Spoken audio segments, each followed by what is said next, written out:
Next up, the startup, and someone who is helping to fuel what's next. Dave McClure has invested in more than 250 startups, 250. He's a sort of super angel investor, and he describes himself as an internet marketing nerd. He's also founding partner of 500 startups. I think the name in itself expresses a certain kind of an ambition. It's a seed fund and incubator program, and you'll hear him use a term of art, geeks on a plane. His project to get established entrepreneurs to travel to startup tech markets around the world that you might not even know about yet. As he says, he wants to unite geeks. And he is here to chat with Steve Clemons, Washington editor-at-large for The Atlantic. Gentlemen? Very much, Margaret. Thank you. First of all, show your shirt here. Now, I was trying to figure out, is this kind of funky Arabic, but it turns out to be Thai. So what is it? Tell them what it says. It says 500 startups 500 in startups. Thai. Yes, I just want to be clear. Do you have an Arabic version? We're working on that. We're working Probably on that. maybe next week. We should be handing it out to everyone. Arab Okay, I want to talk to all the students here for a minute. Will all of the students in this room stand up? Our student guests. All right, number one. You get extra points because you've broken away. I don't know if they told you to group all together. I think we put signs saying students sit here. So I want you to ignore that for the rest of the conference. Go out and meet people in this room. There is such a reservoir of talent, people who want to help. And Dave McClure's bet that he's making, we're going to get into, is that one of you, maybe 10 of you, maybe 100 of you are really going to pay off in the future. Because this is sort of a law of averages that 500 startups is into, right? Well, and if we invest in all of those people, I bet one of them will have a $100 million business or more. Yeah, so there. I just wanted to give you guys that little bit there, and he wants to be a part of it. Your shirt is a little bit of a lie, right? It's because you're really not 500 startups, you're 900 startups. Yeah, I think that bio is a little out of date. So we hit 250 probably about 2 years in. It's been about 5 years now. We're, I think, over 910 right about now.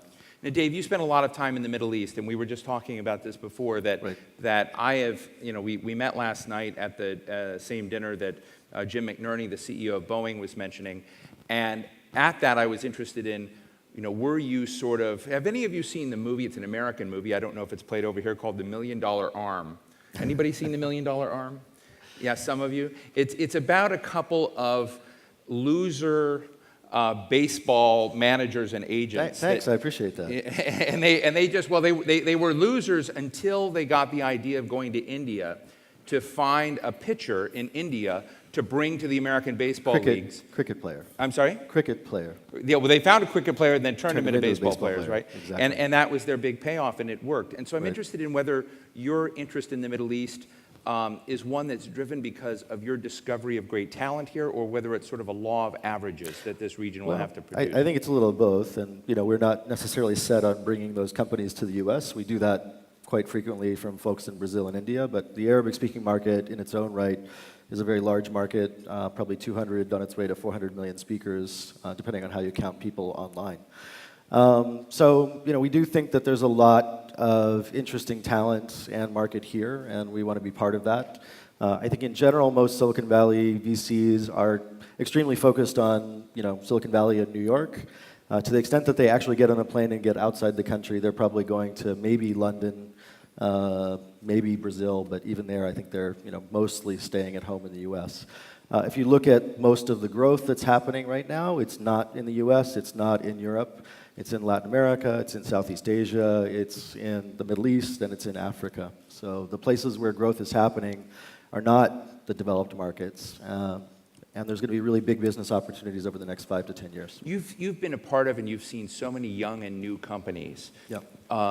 Can you tell us, are there features of young and new companies here in the Middle East that are different than what you see in the U.S. and elsewhere in the world, or do they all share basically the similar characteristics? Yeah, I would highlight the similarities more than the differences. I think, there are some companies like Rocket Internet, which I think are already doing lots of investment in other parts of the world, and to some extent they are doing cookie cutter and maybe called copycat approaches, but I still think there's going to be different custom solutions for each country and each culture.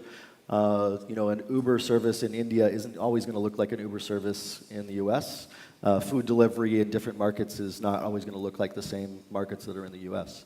But there's a lot of very basic e-commerce and SaaS and mobile solutions that are going to be in strong demand in markets where mobile phone penetration is already above 100%. A lot of people actually have more than one phone, and smartphone penetration in many cultures is probably at 30 to 50%. In the GCC region, it's probably easily at or above US and European standards.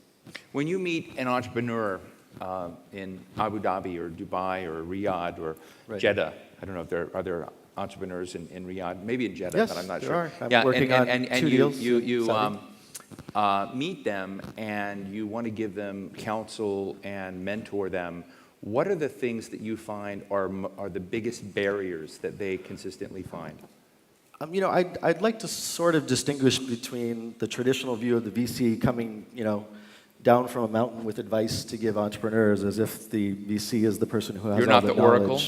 knowledge. You look like an oracle. Well, we do invest in early stage businesses, and we have some experiences from Silicon Valley to draw from. And I worked at PayPal with some amazing people, and I know the founders who started YouTube and Twitter and LinkedIn. But at the same time, I meet accomplished entrepreneurs in Saudi who are running $15, $20 million businesses, have been doing it for 5 years, and bootstrapped without any venture capital whatsoever. And I think those folks are, pretty amazing in their own right. So I don't know that we're trying to counsel entrepreneurs as if they're sort of second-class citizens. I think we're trying to discover talented and smart people in every corner of the world, just like we would try and find them at Stanford or MIT in the States. And they're not typically also people right out of college. The kinds of folks that we want to invest in are probably people with 5 to 15 years business experience, and they're in their late 20s and even maybe late 30s. I think the scene of the Mark Zuckerberg and other people in their early 20s starting companies is the exception, not the rule. The entrepreneur we want to put money into is one who knows their market and has been around the block for probably at least 5 to 10 years. Now, last night, you and Fadi Gondor made a statement that I've been pondering all night in my jet-lagged moments. And you said that you gave an amount of money that you said that would be transformative in the Middle East, that there was X dollars, that if you could sprinkle those dollars around and put them in the right pressure points in early seed startups, it would completely change the Middle East. And what has been bothering me was how small that number was. But half a billion to $1 billion. And actually, for the entire Middle East region. Well, at least for a period of maybe 2 to 5 years, I think you could make a substantial amount of impact with a dollar amount that I think might be spent on a hotel or real estate complex in a very expensive metro. The impact that you can have on... But it has very low multiplier. Yeah, I mean, the significant transformative fact of tech entrepreneur businesses over the last 10 years is how little cost it takes to build software-based businesses and how easily reachable very, very large portions of humanity are online now via multiple platforms. So the cost of doing innovation, even though there's lots of failure, the cost of doing innovation is very, very small and much less expensive than real estate projects or transportation projects or other things that governments do spend tens of billions of dollars on. Now, why isn't there a fund? I mean, given the fact that there's so much money sloshing around in places like Abu Dhabi or Dubai or Doha. There are. There are funds? Yes, and there's so why aren't they solving your problem? So I think the issue is not a lack of talent on the entrepreneurial side. I would actually suggest that it's probably a lack of experience on the investor side, at least in the tech startup market. So there's lots of capital in the Gulf and the MENA region. There's lots of experienced business people in the region. There's not that many generations of internet entrepreneurs or tech entrepreneurs. Fadi is one of the few that's sort of been around for a decade or two. But aside from maybe Maktub and Aramex, maybe Souk, there's not a lot of large success stories yet. And I would emphasize yet. I think there are going to be a lot of those. But really, I think the issue is not, there's an announcement made, I think recently, Sheikh was going to put $1.4 billion into the startup market, which is probably far more than you can actually deploy in the local Dubai or UAE region. But I think that the way those dollars are deployed is what's critical, and probably the creation of multiple small funds and multiple stages of funds is what's required.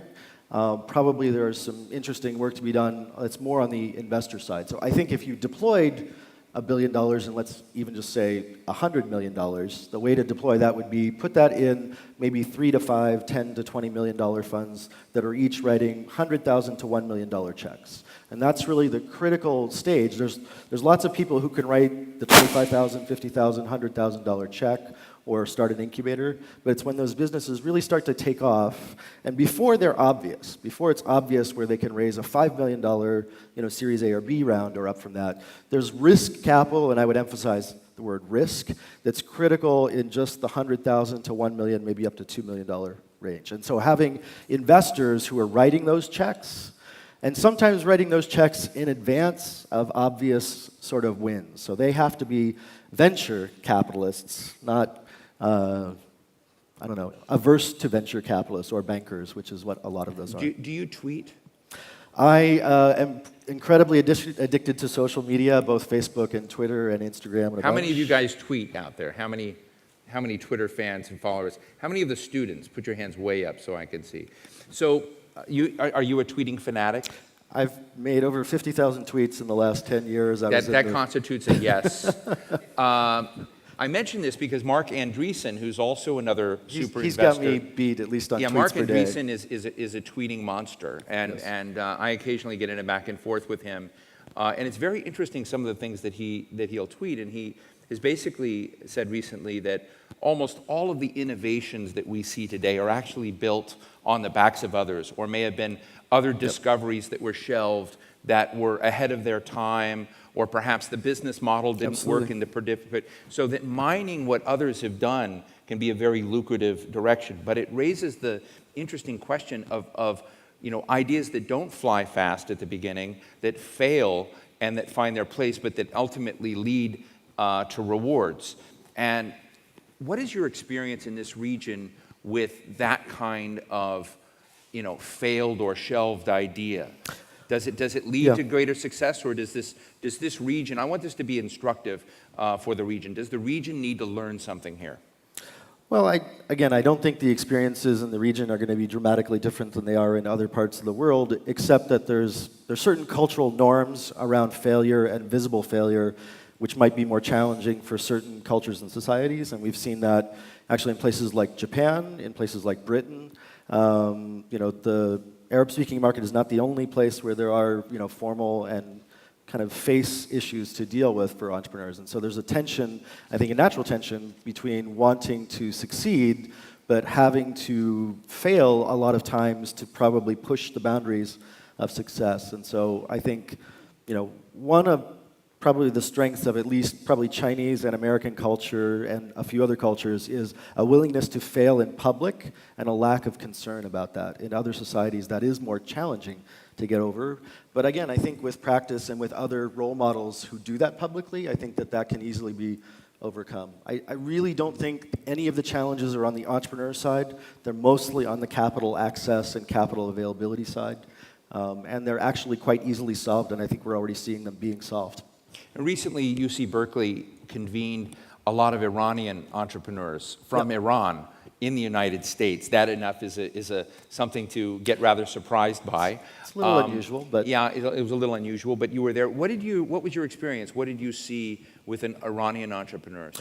So a very good friend of mine is Kamran Alayan. He's been an extremely successful entrepreneur and venture capitalist, has taken more than 2 companies public, multiple billions of dollars, has been a venture capitalist for the last 20 years and a philanthropist as well. And his wife has done a lot of work in the region with Palestinian women who are entrepreneurs as well. Cameron's been an incredible evangelist for entrepreneurship generally. And I think there's been a lot of history in the U.S. and Iran relationship that's made it difficult for a lot of folks. But at the same time, there's a lot of Persian Americans in the U.S. who are very successful entrepreneurs, particularly Northern and Southern California. So there's certainly no lack of talent as a history in the culture. What's been challenging is figuring out how to support entrepreneurship in that region. Right now, it's illegal for U.S. investors to make investments in Iran. But this particular conference was highlighting the successes of Iranian entrepreneurs, people who have actually already built very successful ISPs, internet hosting providers, and also e-commerce businesses that were at hundreds of millions of dollars.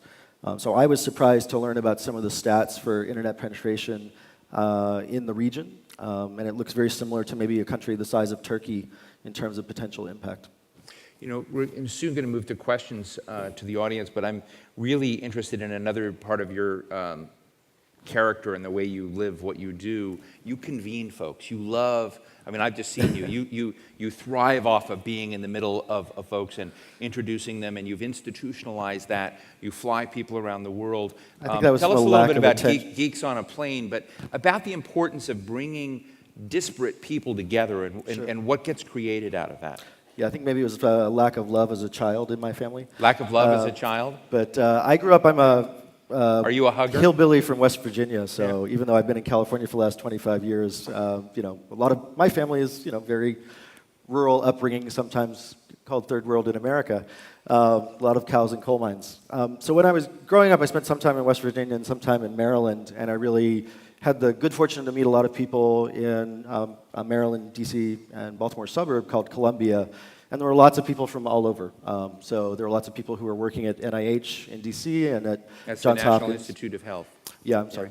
And, you know, Koreans, Indians, a lot of different types of people. And I made a lot of friends in high school. And then when I went to Hopkins in Baltimore with people from all over the world, one of my roommates in college was Ghanaian from Ghana. And that, I don't know, maybe it was just an interestingness and a desire to learn more about the rest of the world.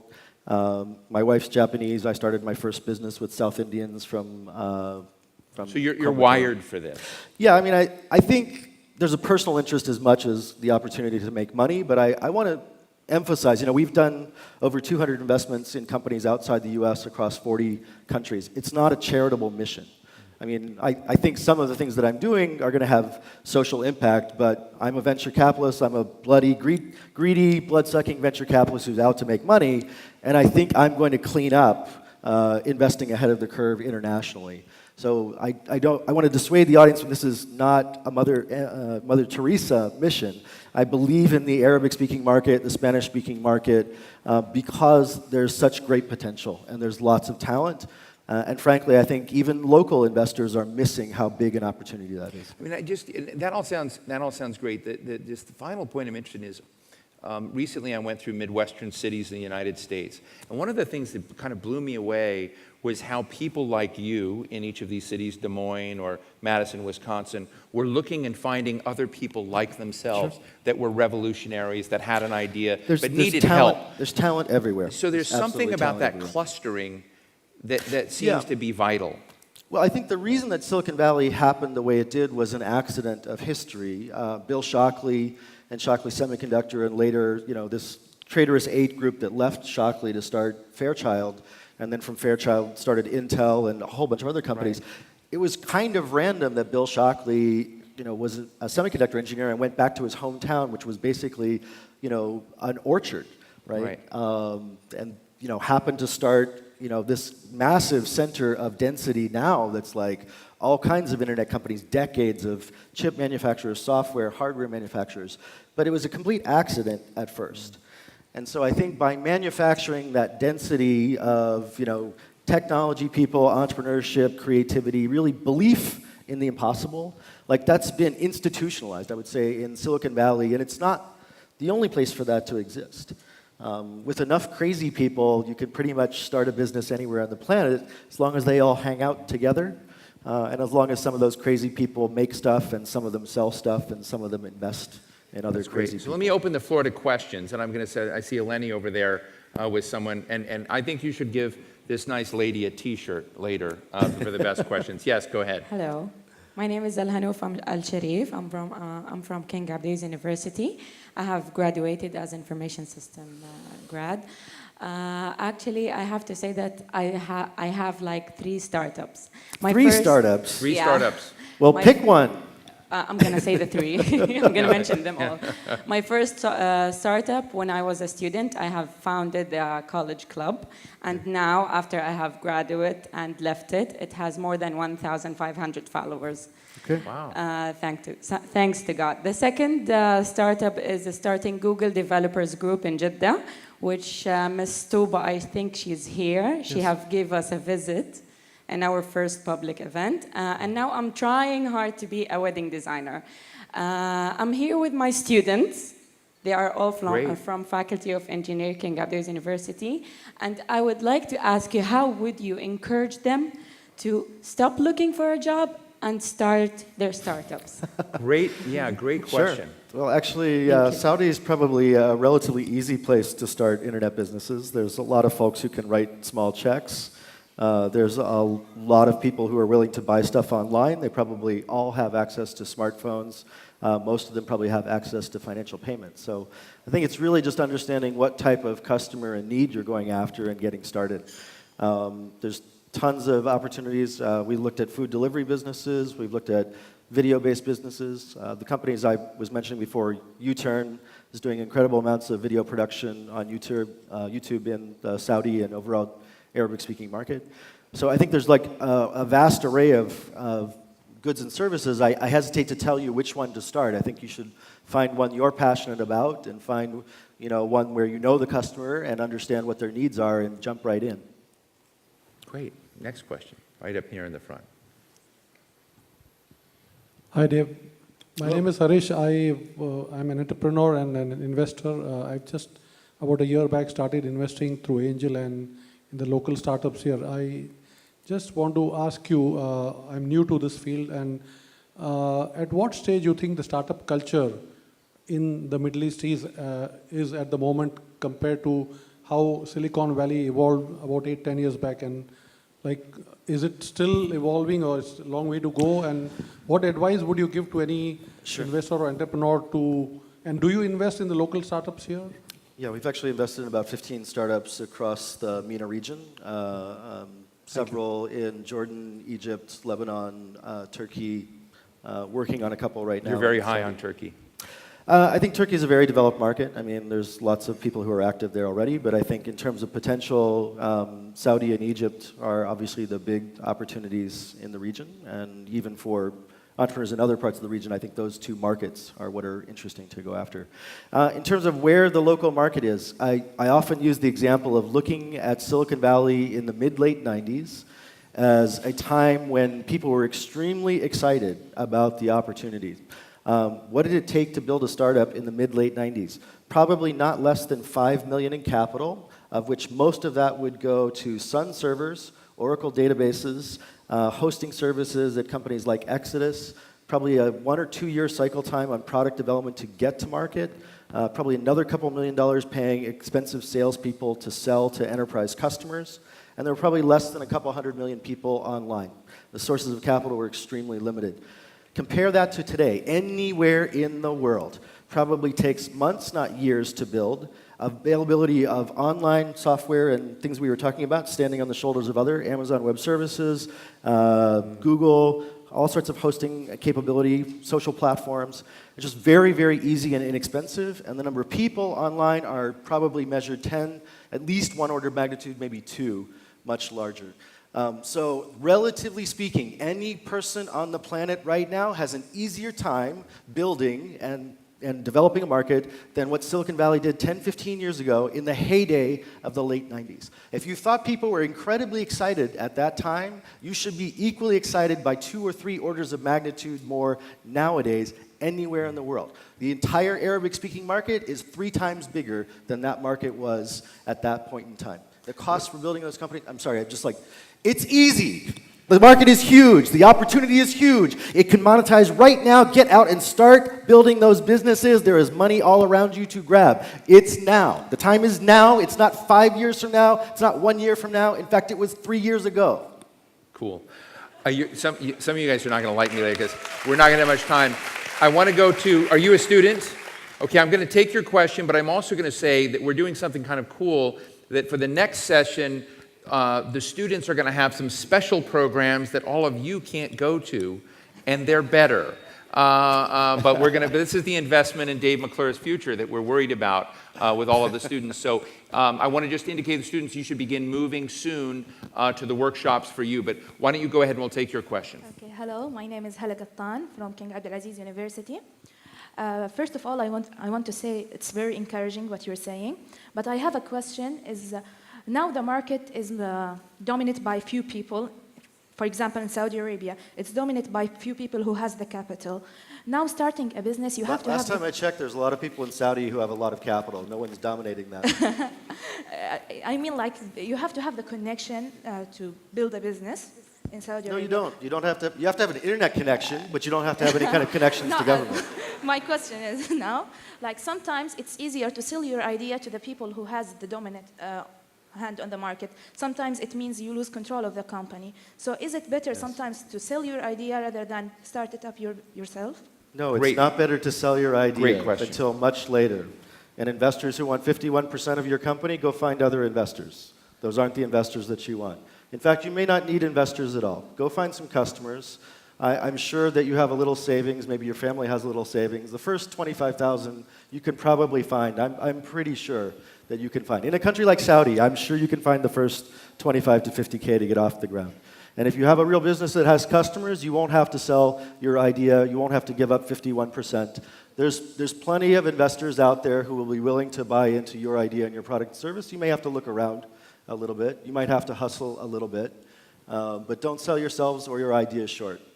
But don't wait either. Don't wait for anybody else's permission. You don't have to have connections. You just have to have a good product and service that satisfies some customer need and get them to pay you.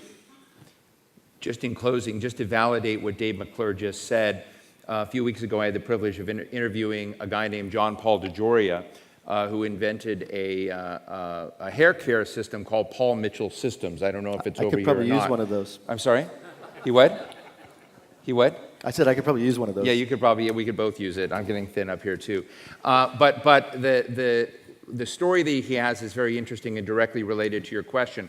When he and Paul Mitchell, who died later, were setting up their company, they were in line to get a $500,000 investment.